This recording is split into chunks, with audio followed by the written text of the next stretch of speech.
I heard about this group of kids that they were around, surrounding a little dog.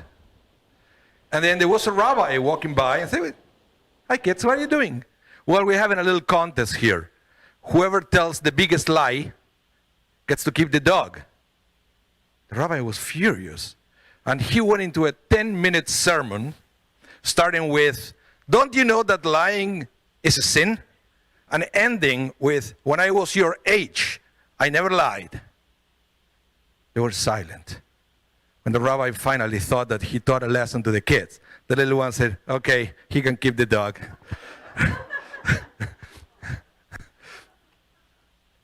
I want to talk to you today about lie detector. Have you ever seen one of those? The lie detector. Sometimes they call it polygraph.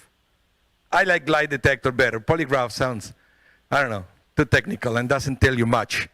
Lie detector. And you'll see why I call this sermon that way. But Purim is coming. And I mentioned at the beginning of the service, we know that Purim is coming because today is Shabbat Zachor. Remember.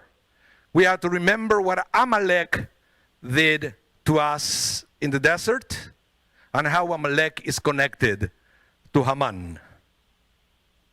Thank you. Just to be sure you were paying attention. Oh boy, it's going to be lots of booing this sermon. If there is something that I learned about Purim, is that the best thing that we have in this holiday, it's not the Hamantashen, is the book of Esther. It's such a wonderful book of the Bible. And we usually don't pay much attention to the book of Esther because, Purim seems to be something for little kids. They come with costume, with make noise. We read the Megillah, but just, so the kids can make noise. And we don't pay attention to the wonderful messages hidden, literally hidden in the Megillah. Why is it hidden? Because the whole concept or the whole idea of Purim is that everything is hidden. Even the name of the book means hidden. Esther. What does Esther mean? It's coming, it's coming from the verb lehastir, which means to hide. So the name of the book is telling you what is going to happen. Everything is hidden. Did anybody know that Esther was a Jew? No, she was hidden. What is God in the Megillah?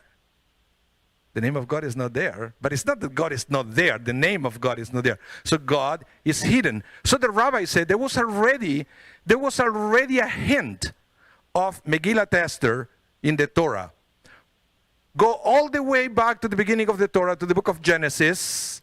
There is a verse that, remember, when the snake convinced Adam and Eve to eat from the tree, right?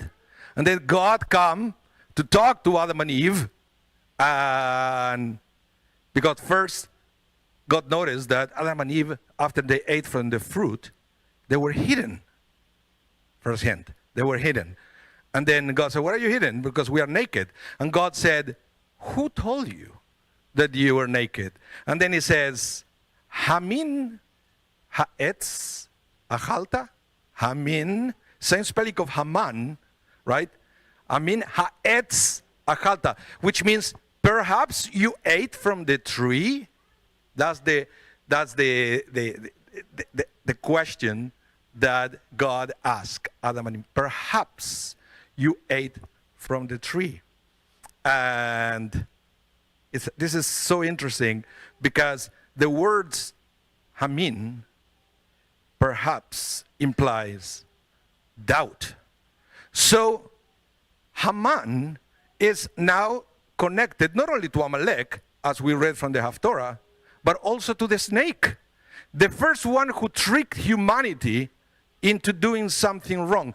Adam and Eve, they were sure in the love of God, in the providence of God, everything good that they received from God, until the snake showed up and planted a seed of doubt. Why don't you eat from the tree? Well, God said we shouldn't do it. Are you sure God actually said that? Maybe God just said you shouldn't touch the tree, but you know, the snake tricked them. Why? By planting, because planted a seed of doubt. And from that time, everything that represents doubt, everything that represents tricking somebody to confuse them, to make them believe that whatever they knew wasn't exactly right, is the seed of the snake that continue with Amalek and continue with Haman. Because that's exactly what Haman did when he went to the king and he said, "King, there is this people that they live with you." And by the way, the king saw nothing wrong with the Jewish people. They said, "Well, you know, maybe they don't follow your law. Maybe they don't care about you, king. Maybe they have their own thing and they don't respect you." And now the king has doubts. Maybe Haman is right. Maybe I have to get rid of the Jewish people. Something that it would have never happened without this descendant of Amalek going around spreading lies and tricking people into hating the Jews. Doubt everywhere. So again, the snake, Amalek, and Haman represent every anti-Semite in history. And I would say that the modern anti-Semites are not much different. They don't need to attack directly to the Jews. Why? Why bother? All they have to do is what the snake with Amalek, what Haman is teaching them. All they have to do is to go around planting doubt. Well, they would say perhaps the Holocaust never happened. Perhaps the Jewish people are not really indigenous to the land of Israel.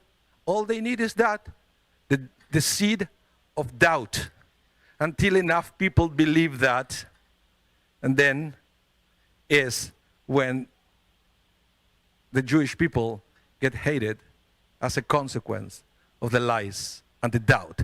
But this is the interesting thing, because we know from this parsha that we have to obliterate Amalek.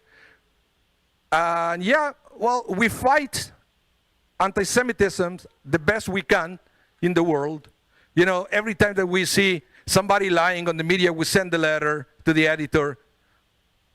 But what about what we believe? This is the real thing here. Because Amalek is not trying just to spread doubt and lies to convince general population.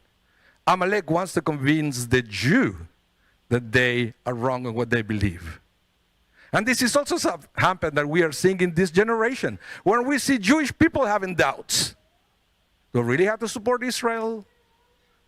Should I really wear this tag? Bring them home? Because this, I don't know, it has a connection with the IDF and they are killing Palestinians out there. Who told you that? Oh, back to the snake with the same question. Who told you that? Have you ever taken the time to explore where that message is coming from? Well, perhaps it's time, as I mentioned at the beginning of the sermon, to go around with a lie detector. Because Amalek is trying to convince everybody, including us, into believing something that is false. So Purim is a reminder that anti-Semitism has been there forever, trying to confuse everybody. And we can fight that. But perhaps the most difficult Haman, Amalek, and snake is the one that we have inside. The one that makes us doubt of who we are. And that is the first Amalek that we have to fight. So this Purim, when we make noise every time that we hear the name of Haman, remember that we have to defeat Amalek. But that should start from inside ourselves. And it's time to turn on the lie detector and to get rid of lies and doubt and be sure on who we are, what is our mission, without any doubt. Shabbat Shalom and Chag Sameach.